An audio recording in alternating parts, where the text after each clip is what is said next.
focused for future success because we thought we were pretty well focused. I thought I had this all set up. And of course, as soon as we start going out there, and it's just stable. And the great thing here, Rick, I think at the cornerstone, it really is, you've really set an example by what you're doing here, which is Murphy's Law is at the cornerstone of all success, which is if anything can go wrong, it will go wrong. So when you think about people who are successful, one of the great things that they're able to do is be flexible. That is such a key element. It's wonderful that, I had this plan, I followed this plan, I did this plan, and I was very successful. That sounds great and it sells books, but that's not how it happens. That's not at all how it goes. I think of something, I throw it out there, it kind of works, it kind of doesn't work. And so what I have to do is I got to go back and readjust the machine. I realize there's a couple of kinks in the engineering, and I have to adjust until I get it humming. And I think when you go back and you look at a lot of, in the old days, successful people, they were awesome adjusters. Like the Wright brothers, they were working in a bicycle shop. And so they didn't just, one day I think we'll fly a plane and go out and fly a plane and they, everything. No, there was a lot behind being able to do that. And then not only a lot behind being able to do that, but there was a lot behind selling the idea, of marketing the idea and promoting them and saying, hey, look at me.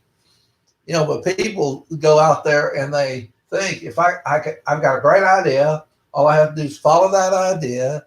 And when I follow that idea, it'll all work out. Wow. The song of people who do very poorly is what I would say what that is.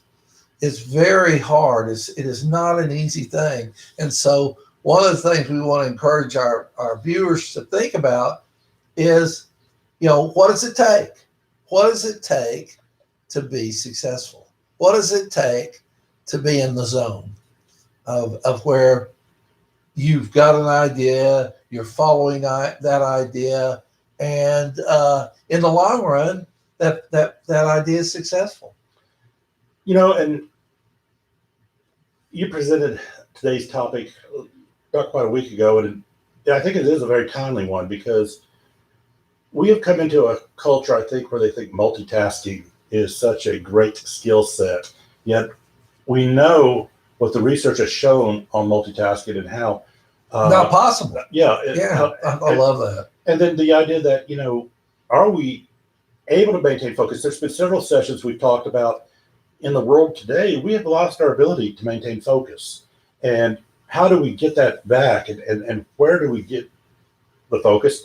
And we also know that the number of prescriptions being written for children and adults for Ritalin and Adderall are at, basically they're at huge numbers. And is everyone really unable to pay attention?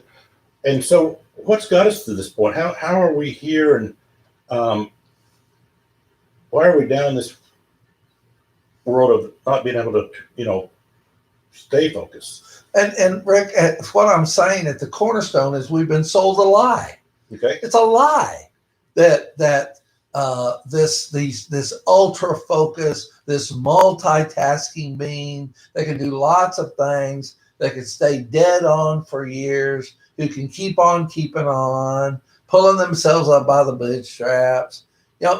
That's just not the truth. That is a fable sold by people who are selling books or product and saying, buy the product, it'll do it. And no, there isn't a get rich guaranteed product. There is no such thing. But if you believe that, if you've been sold that since you've been little, then you know, and you try to focus, and you're struggling to focus, then you're in a dilemma. Wait a minute, then what you tell yourself in your head is you're a failure. You know, only the focused people are going to be successful, and I can't stay focused. What am I going to do? Well, boy, that opens the door for take medication. You know, and that's going to help you focus. And that's why there's so many college kids now who are medicated, who feel like for them to be able to compete in this world, they've got to medicate up, because their natural self, how they actually operate, is not, they believe, is holding them back from being successful. And a lot of people, you know, the old phrase, the road to hell is paved by good intention. Mm-hmm. And I think that's this whole idea of a false story presented about success. It's a false story. And you know, it's just like, and I think this is right on line with this, Rick, is the whole idea of multitasking. How many years did we hear about multitasking? And then somebody said, well, why don't we research that? Mm-hmm. And they did. And what they came back with, that's an illusion. There is no multitasking. People, that really doesn't exist out there. And so it's like, wow. So people have been chasing this unobtainable idea, and some going to ruin because they're trying to do something that's just not doable. And I think that is what the cycle will wrap in right now. We're out there trying to do the undoable. And what we're trying to present here today on the show is do the doable. You know, if this is the way, you know, it's kind of take a frown and turn it upside down and make a smile. That sounds very simple. But that is actually more successful than drug up, get with the program. You know, be able to place everybody in your life as secondary and your goal is primary attitude. I think those are your two elements there that you go to. I just want to dispel the fantasy of the focus of that you do this and this will work. And no, I think it's not do this and it will work. I think the truth is be who you are, and there is success in that, of being genuine and being out there. I think makes all the difference in the world. And I think over the long run, that really has weight to it. Is you know, are you genuine? And genuine, what I'm really saying in there is imperfect. Is it okay for me to be myself and in myself have imperfections? And I found that when people embrace that, they're happier people. And if they have a little or a lot, they're happier people. And in that comes success. You know, it's not that if I get this dollar amount in my bank account, because I've been around a lot of people who got things in their banking account, mm-hmm. and they're miserable, and their marriages are falling apart, and they're doing terrible, and they're terrible people to be around. And I know people who have hardly have 2 pennies to rub together, but are so honest and genuine and to the point. And the spectrum of that, of how people operate. So I think you just, you know, don't drink the Kool-Aid. You know, this false message. You know, be you. And if you do that, whatever you have, you're going to be happy with. And I think also going back on the track of the focus, we're not saying here today that if you go in and you're doing a job, you're studying school, you're attending to something, that you're giving it all your attention. We're saying the focus is also, what's your focus on exactly? What vision you want out of life, and are you putting your focus on obtaining that, and understanding that materialism is not going to, you're exactly right, it's not going to bring around the contentment. In fact, a lot of, how many people have won the lottery that have ended up bankrupt Ooh. soon afterwards? Yeah, there's a TV show about that. Yeah. That's how common it is. They've been able to find large amounts of people who won millions of dollars, and today they're broke. And how many families have been destroyed because when there's a death of the matriarch and patriarch, Ooh. and money's Preaching left, the word now, right? money's left to the kids. Wow. As we've seen our parents' generation go, it is just, it's scary to me how ugly people get, that were born and raised together and got along and ate Thanksgiving dinner together, but let their parents die.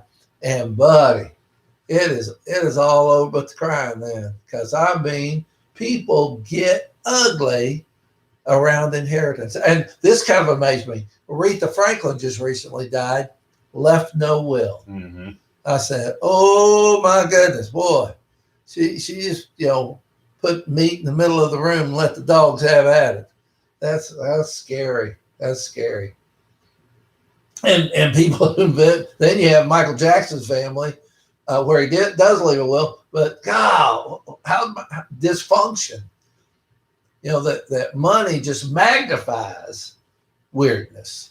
If things are a little weird, let money get thrown in there, and then it gets to be a lot weird. Oh my goodness, sad state of affairs. And again, we're not poo-pooing having money. Yeah, you got money, great, but we're not saying it's the answer. We're not saying no money's the answer. We're not saying a lot of money is the answer. We're saying being true to yourself and being able to be flexible and think and sticking to a program, a plan. Yeah, it always, well, not always, but I'm many times amazed at how people take that one biblical scripture out of context and leave one important word out of it, where they'll start explaining to me about the problems they have with money and the problems money has brought or lack of money has brought, and then they'll say, what the Bible says, money is the root of all evil. Oh yeah. You left out one important word out of that, and it's the love of money. That is the root. And so money is not. In fact, money is just another tool that can be used either constructively or destructively. And we have seen in the world people that are focused on using their wealth for the enhancement of humanity and humankind, and it has been very beneficial to society. But once we start having that love of money, that's where the greed comes in. That's where the evil comes. And that's where we see all the things in the world that happen that are driven by money. That are, I guess the best way to describe it, are just acts of evil sometimes. Yeah, and we certainly want our viewers to know we wish them success. We want to have success, and if we could put it in a bottle and sell it, you and I would both be out there hawking that ointment. But that's not how it works. We've looked at it. We've grown up. We've examined it. We've been educated, and what I found out. I don't want to speak for you, Rick, but I found out that it's hard on a continual basis to fake it. I've seen people that can show you a side for a moment, but boy, you look down the road and they crash and burn. They do not do well. Life is not about holding your breath and hoping to get through it. And I like old Abraham Lincoln, who said, you can fool all the people some of the time and some of the people all of the time. No, wait a minute. You fool some of the people all the time. But that was part of them too. Yeah, you can't fool all the people all the time, is the end thought. Yeah. And there it is. And so you've got to decide, you've got to say, well, who am I? What do I present?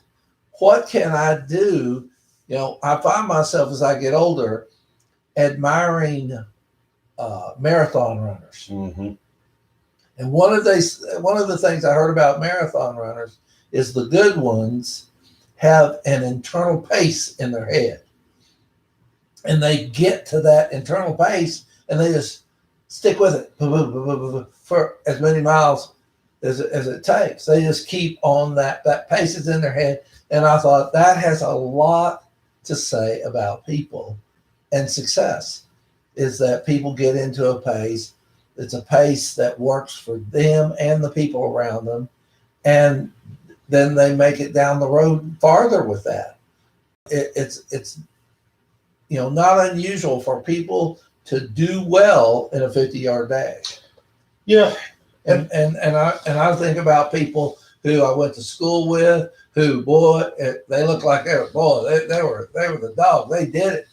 They were going to be successful. But as I've watched, they've fallen by the wayside.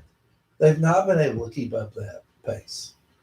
That's a good point. I really like that because, believe it or not, there was a time I used to run. That was in high school, and I ran the quarter mile and 880, the half mile. Yeah, we're going to have next week, we're going to have Rick run around the building. Yeah. But I do remember that. part of that running when we started the quarter mile and 880 is, again, going back to the concept of focus, is I don't ever remember being focused on the wind. I mean, that's in your head, but you had to be focused on what was going on around you during the run. Who's on your right, who's on your left, who's coming up behind you, who do you have a chance to overtake if they start going on the inside and so forth. And you couldn't focus, it'd be great to say, oh yeah, if you just focus on your ultimate goal, which was the win, but that's great. But if you're not focused on the immediacy of any situation, you won't make it to that ultimate goal, because there are times if you're not focused on the immediacy of in this case, the running, right. you would have had somebody run up behind you. There's been many times I had spikes put into my leg because someone came up right behind me, and as they were lifting the legs, their shoes went into my leg, and I'm sure I put my spikes in somebody's legs too back then, but and it's not that it's avoidable. But again, on the other hand, if you are focused on the immediacy, you kind of had an idea as to what was going on around you, and you knew when to make your moves and when to change the pace in the direction that would get you to the ultimate goal, which would have been the win of the race. But and this is what I would say on that, Rick. How many times did you practice running, and how many times did you actually race? Yeah, and that's the point, because I don't even know, how do you practice running? Well, you run. And that's the answer. Yeah, you run. There was a lot of running. Right. And I think people, as they get older and start talking about business, Rick, they forget that concept. That you got to go out to practice. And you have to be successful at practicing to be successful at the race. And I just have noticed where people forget that. They want to show up, and here I am. And because I'm here, come on, money. And it's like, really? And I want everybody to buy in to my publicity and not look at the results. People are great at smoke and mirrors, but boy, the people that really, where the water hits the wheels, when they show up, they get it done. Now the older I get, the more I'm like, wow, that's a deal.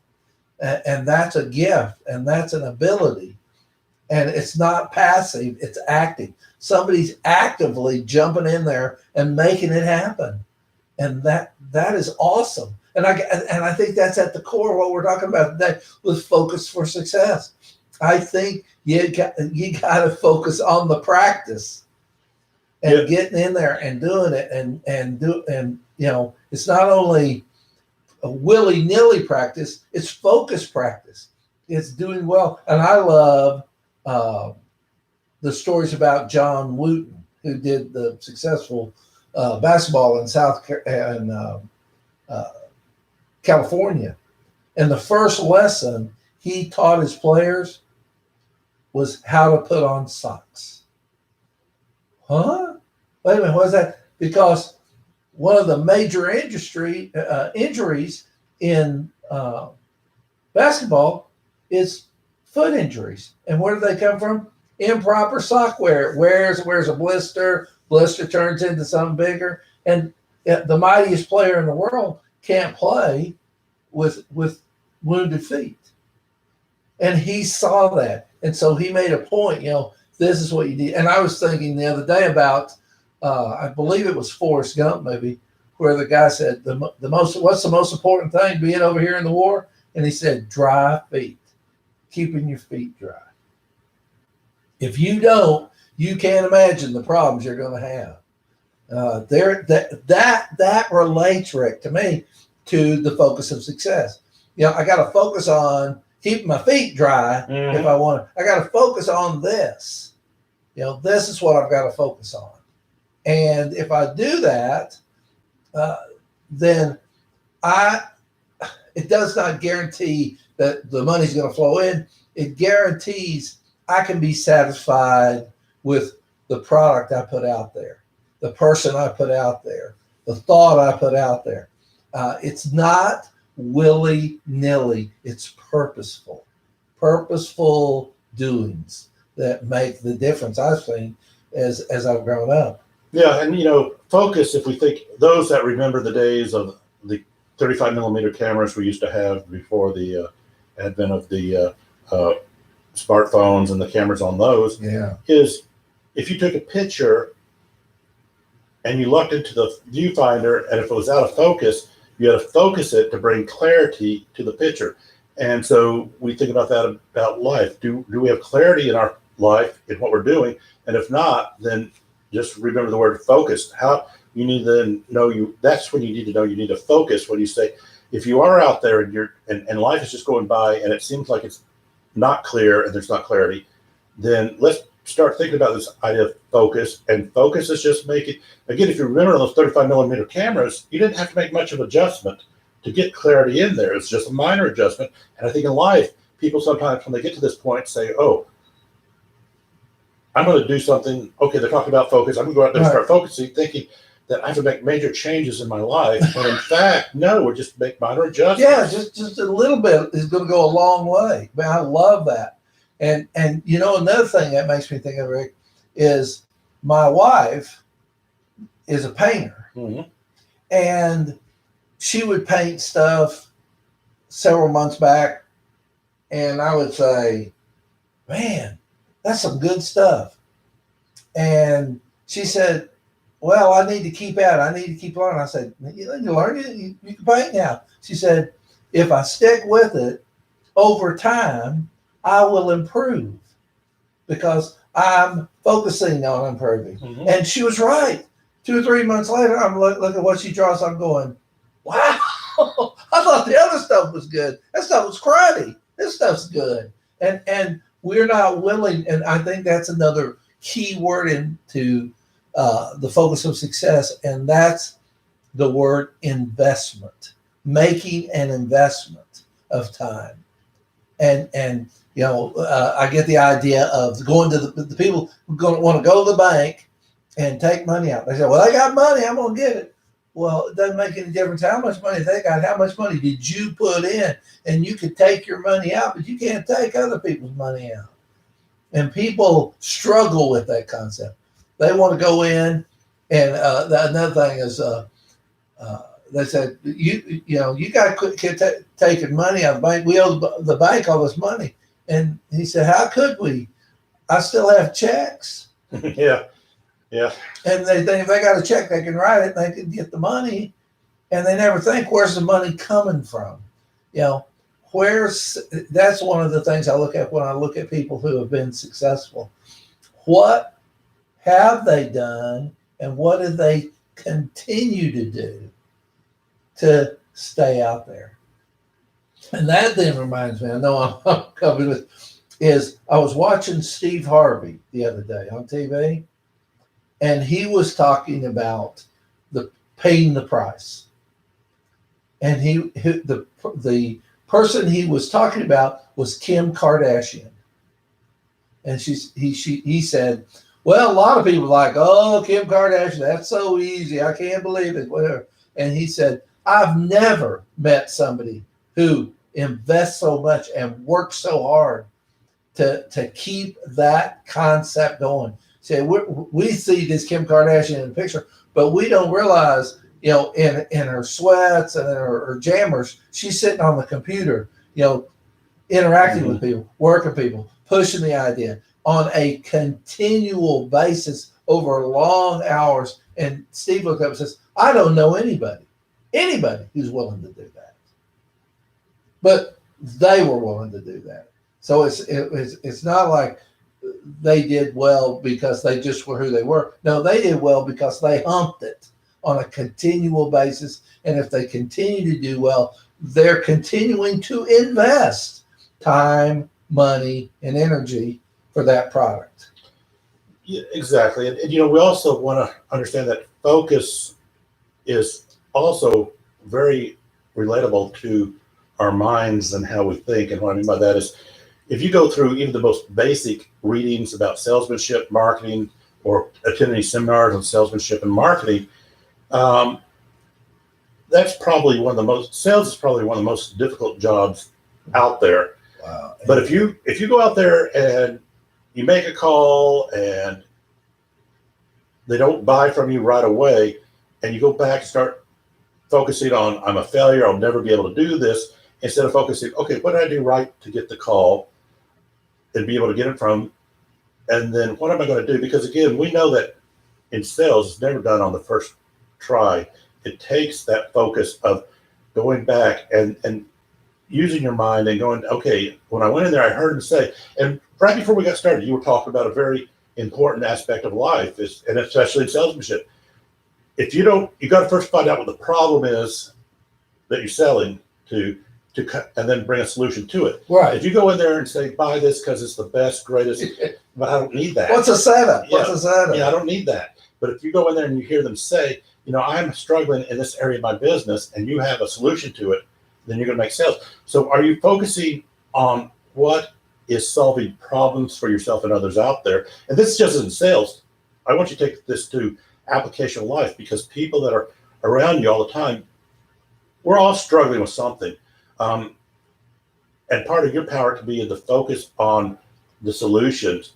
And you and I we both get frustrated when we're working with individuals that just don't want to take that time and energy and talk about solutions. They just want to focus on the problems. And there's never going to be a solution if that's your focus. The focus is going to be on what there is no such thing as problemless. Yeah. You have no problems. What an illusion. But that's what I was talking about a minute ago.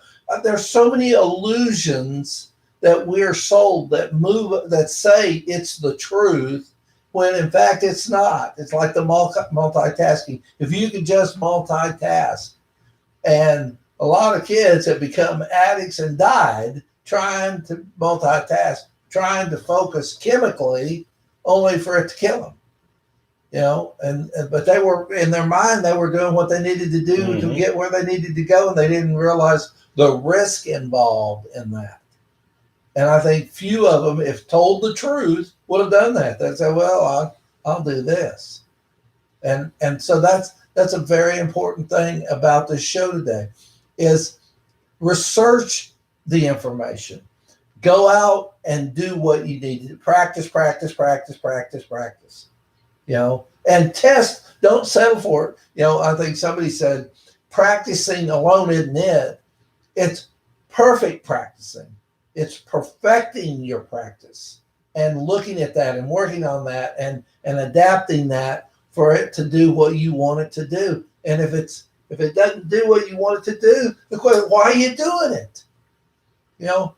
And back to the old idea of the road to hell is paved with good intention. I mean, if I had a nickel for people who intended well, but didn't monitor, didn't check in, and that then brings me to an element of focus, Rick, and that is it's hard to be an eagle if you're raised by turkeys. Mm-hmm. And there a lot of us, I'm gonna get with people and rise them up. No, you're not. you're going to get with turkeys, and over time, even though you might be an eagle, you're gonna act like a turkey. And that's what happens to people all the time. No, if you believe you have the ability to be with turkeys, I mean, to be an eagle, you need to hang with eagles. And being with other eagles will challenge you. And then it will clarify also, because sometimes you are a turkey. You know, you're not an eagle in a turkey bin. You're a turkey in a turkey bin.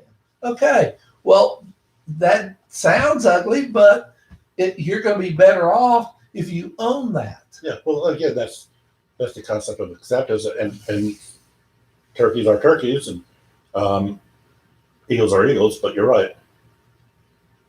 You've got to examine. You know, you've got to be bold enough to say, this is a winning team. I'm going to go try out for the winning team. I want to be around the winning team. And what I've seen is that if you're with a winning team, you can assimilate into that. You can become winning yourself. But it is so powerful who you hang around with.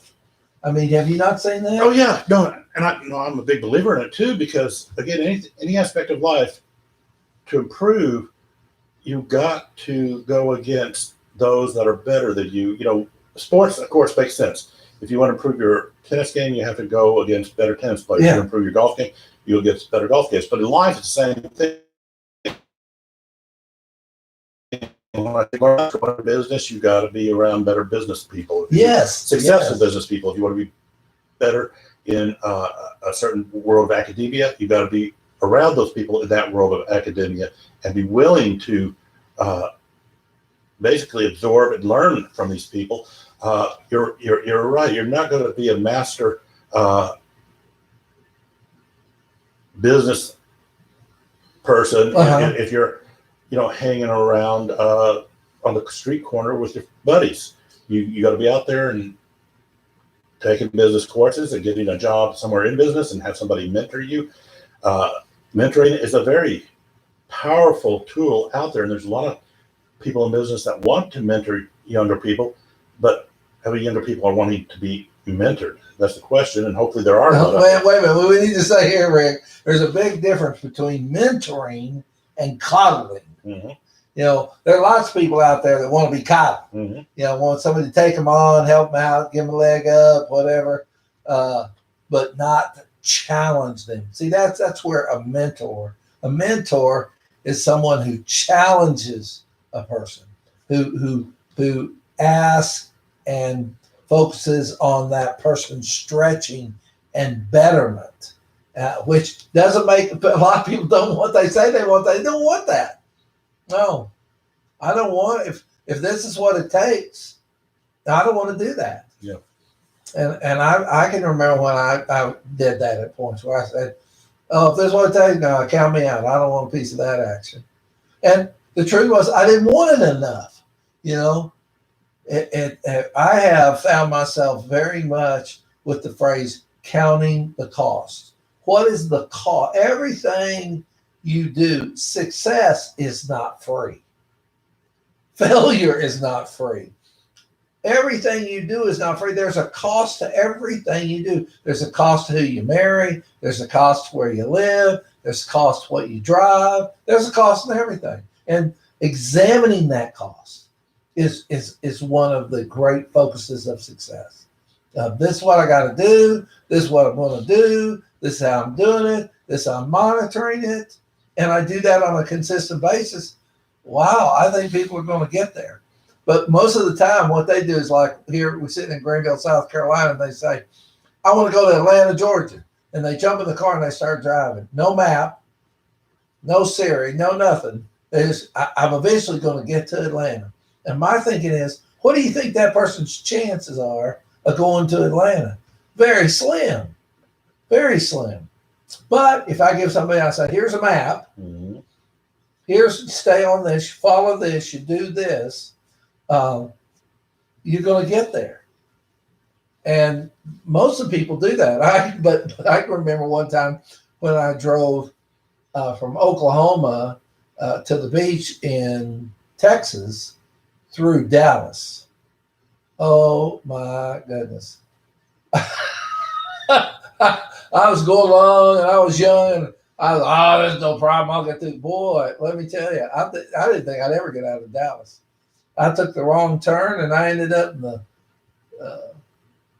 tough end of Dallas. And boy, it took me forever to figure out how to get back on that interstate. And what I did, I guarantee I paid much more attention to the signs after that. Yeah, so you stay focused on that journey. Oh, yes. And Because of the mistake. And that's the other part. We're going back. I like that down. We're all on a journey.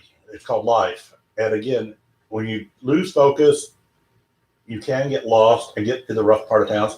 Or once you learn that lesson, the rest of the journey, are you going to stay focused and watch what's happening around you so you don't take the wrong turn again? Right. And I wasn't trying to get lost. I wasn't trying to take the wrong thing. I was just, I had a greater idea of what I could do than what I could do. Yeah. And so I was kind of leaning upon my own understanding and not owning the shallowness of my understanding. But boy, that woke me up, and I guarantee you, it really sharpened my pencil after that. I guarantee you, I didn't move left or right. I was very careful. I went into speed where I could read signs. I was very careful to figure how things are done. And I watched the map after that. Because I was the kind of, I don't need a map. All I got to do is just travel south from Oklahoma and I can make the beach. What a joke. So the power in what you just got through saying is amazing. And what I mean by that is those words, I did not plan on getting lost. And let's go back again to this world that we live in. And you talk to a 4, 5, 6-year-old and you ask them, what do you want to be when you grow up? And you'll get the typical, I want to be a fireman. I want to be a teacher. I want to be a cowboy. I want to be a nurse. Not one child will ever say to you, I want to be a drug addict. I want to be in jail. I want to be a loser. I want to be a loser. Hey, man, can you give me that loser pamphlet? So what happens in life where you go from that to losing your focus? I want to be divorced and have 3 wives. I want my kids to be alienated. Yeah, I want to live life so that every penny I make goes to somebody else. That's it. I've just been fascinated, of how much people made and lost in their lifetime. It's an incredible amount. And if you'd have talked to them when they were young, oh, no, I'm going to do this. And I'm thinking, well, it isn't like you just set and leave it alone and it's like a train. It's going to stay on a track. No, you got to steer. You got to keep it. The road's going to curve. It's going to go up and down. The conditions, you're going to be snowy some places and rainy some places. And you've got to be willing to take on that challenge and make the adjustments and own your own weaknesses. Boy, that's a hard one, man. That is a hard one. Because like when you talk about children, they're 10 feet tall and bulletproof. I want to be a cowboy. Yeah, I want to be a cowboy. Oh, really? Have you ever been around a cowboy? Have you ever looked at the life of a cowboy? I can remember having that discussion with my grandson and him saying, I want to be a cowboy. And I grew up in Oklahoma around cowboys. So I was like, really? So you want to live like this? No. You want to have this kind of social structure? No. You want to hang around with this crowd of people? Oh, no. Yeah.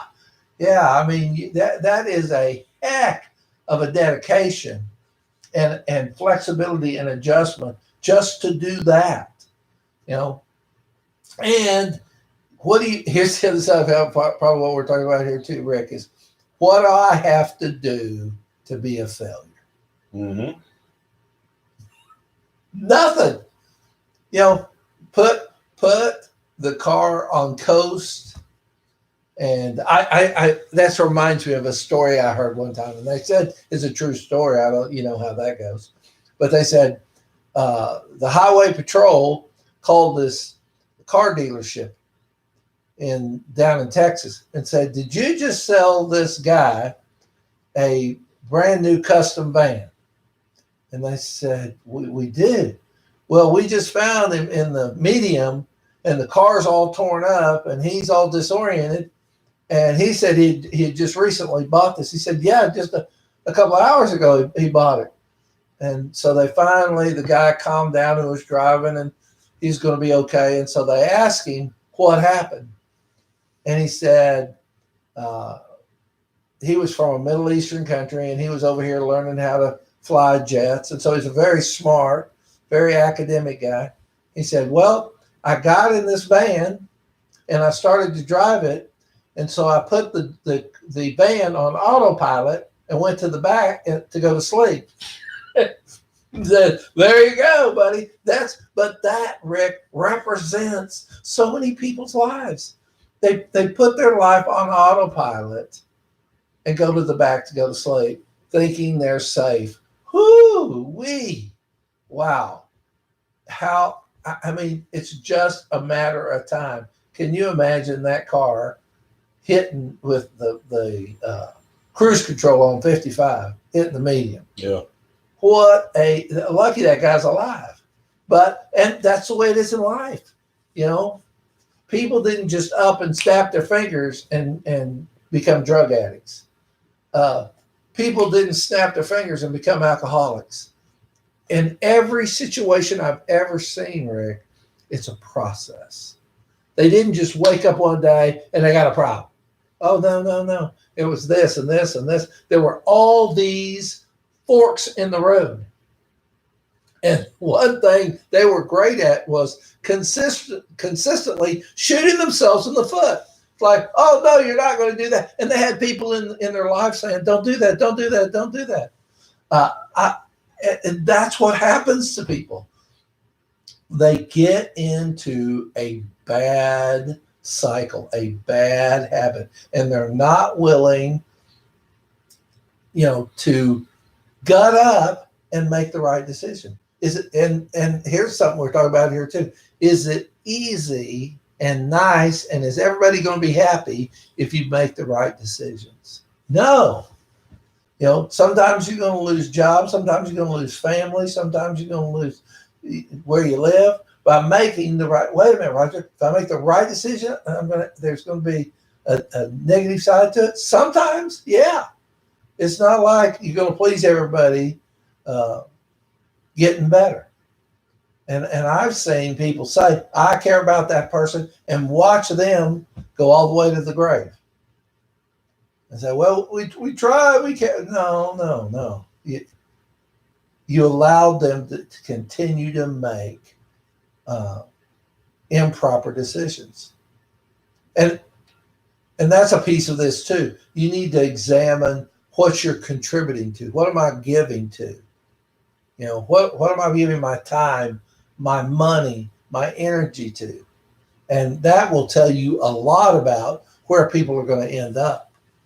And so that's also about focusing on that, focusing how you spend your time, your money, your energy. That makes all the difference in the world. Yeah, I don't know if you saw, there was a recent thing going on. An actor who played on the Cosby Show was the son-in-law of Bill Cosby on the show, played several years. Someone found out he was working at a Trader Joe's out in California, and there was a lot of negative tweets about him now working at Trader Joe's. And again, his thing is, first of all, people who are on TV, not everyone becomes multimillionaires. Not everyone makes that $1 million per episode. Some just get paid. And some of them don't even get an episode. Yeah. I mean, not only you got people never make it, people who made it in one element at one time, but don't make it after that. And so, but there was a lot of support to him, but the guy's working, he's making a living, he's doing it for himself. And showing up. Yeah. Then Tom Selleck, started off at Magnum, and you've been in Hawaii, you worked from Hawaii, you've had a TV show in Hawaii. And, when he got started, same thing, he said, yeah, I would do the TV show, but in order to make ends meet, I still had to go out and do these $7 an hour jobs. Yeah. In order. That makes me think of Harrison Ford. He did Star Wars but at the same time, he was doing carpentry. Yeah. That's how he was feeding his family. He wasn't the great superstar. No. That was one little thing he got to do, but it didn't totally complete his life. He had to keep on keeping on. He had to keep doing stuff and doing several things. And I think that's a great thing for us to share with people. Being successful is not easy. You may have to do 2 or 3 things to get there. It's just not, I do this, like that Cosby thing you're saying. I did the Cosby Show, then checks should be coming in forever. It's like, really? Oh, okay. How's that working for you, as Dr. Phil would say? Yeah. No, it's not working for you at all. Doesn't work. Doesn't work like that. I like the, Edison has always had a lot of great quotes. There's that infamous one out there where I guess while he was working on one of his experiments, it failed. And his assistant said, Mr. Edison, that's like the 10,000th thing you tried. I guess you're just going to fail or it's not going to work. Yeah. And Edison says, no, I just found 10,000 ways it won't work. It won't work. Yeah, right.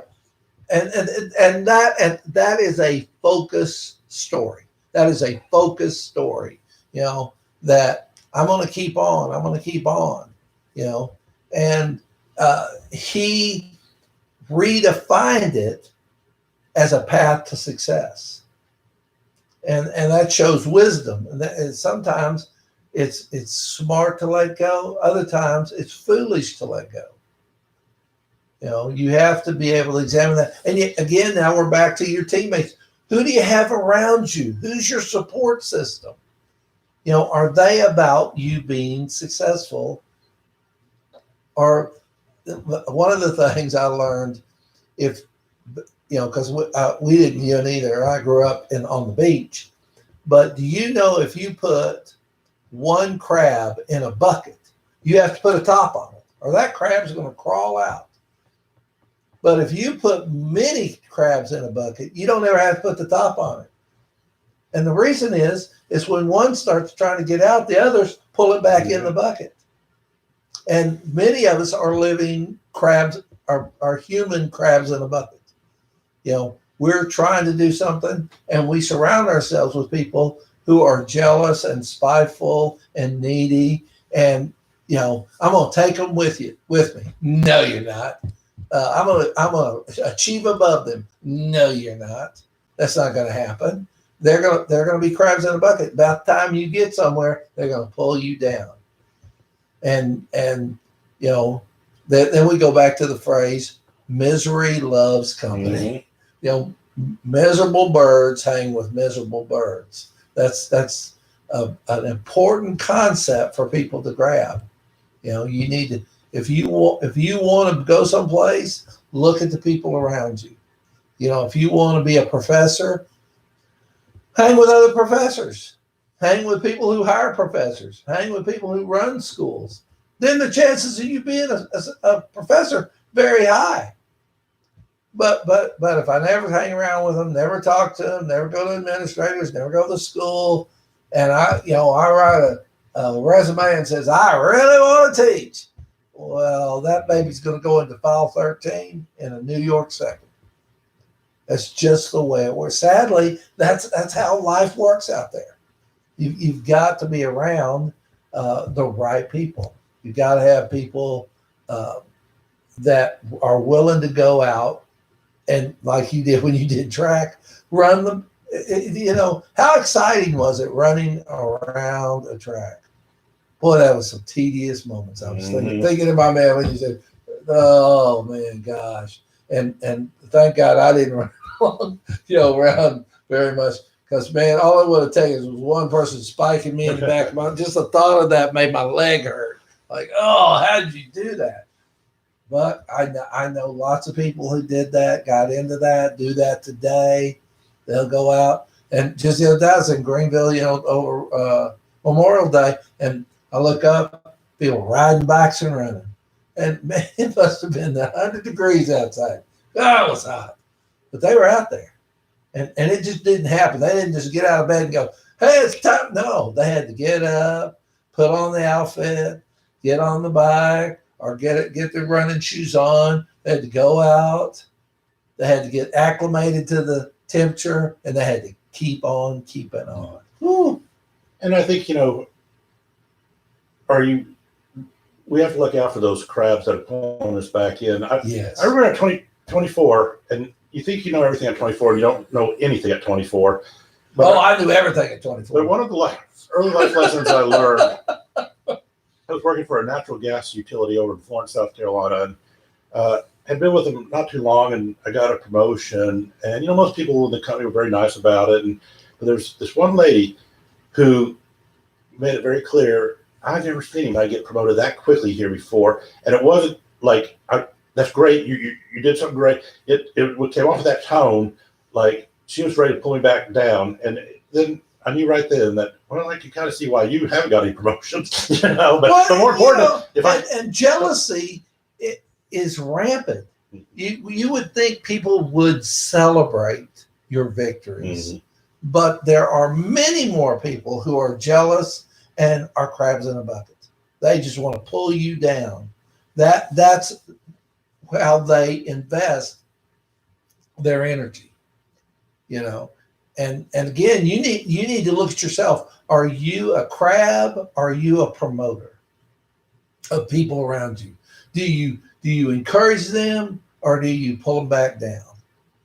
And that's what we want to challenge our viewers with. What are you doing with your time? Are you investing in other people? Are you connecting with other people? Or are you jealous of other people? Just like Rick was talking about with the woman he worked with. Here he got a promotion, and she could have been a cheerleader. She could have been going, way to go! Let's win team win. But it's, I don't know, you lucky, you must have cheated, through jealousy and innuendo, she was just being a crab. Are you a crab? Are you a cheerleader? You need to decide which one personality you're taking on. Well, that brings us to the end of another hour on the porch. So we will close it up. We'll see how this works going over YouTube this week. If anybody wants to leave any comments on YouTube, of course, we're there. And you can comment, I see, like you normally can, or and we do ask you, and if you feel there's any value out of these sessions, go ahead and share those with your friends. Roger and I were speaking briefly about the change in the algorithms over at Facebook, and we have definitely seen a dramatic drop off in viewership on the Facebook page. And I know that this is now going out on YouTube and Facebook, but I guess what I'm just saying is, any things you could share for us, we would appreciate it. And let your friends know. Let your friends know. Share if you feel it has value. Spread the joy. And we'll continue. I think next week we'll do YouTube again and just see where we go from there. But Roger, with that said, we'll see everybody next Tuesday. Back on the porch. Back on the porch, Rick.